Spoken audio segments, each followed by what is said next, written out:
Kita beralih ke informasi selanjutnya. Saudara, menanggapi isu premanisme di Aceh, Kapolresta Banda Aceh saat ini belum menerima laporan atau preman yang diamankan oleh petugas.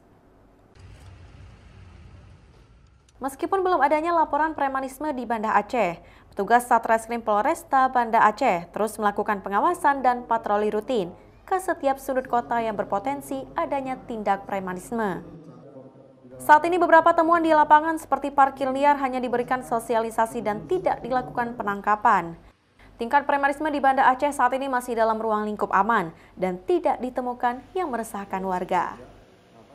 Jumlah kasus LP yang ditangani belum ada. Ya, kalau berdasarkan LP ya, karena memang tidak ada laporan yang mengatakan bahwa ada terjadinya tindak pidana premanisme.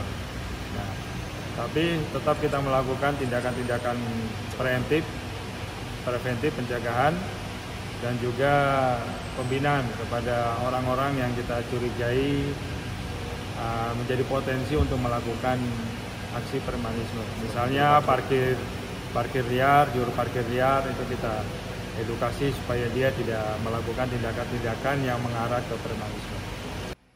Selain itu, masyarakat yang menemukan adanya tindak premanisme juga diminta segera melapor ke petugas terdekat, sehingga bisa langsung ditindaklanjuti oleh petugas nantinya. Syahril, Kompas TV, Banda Aceh.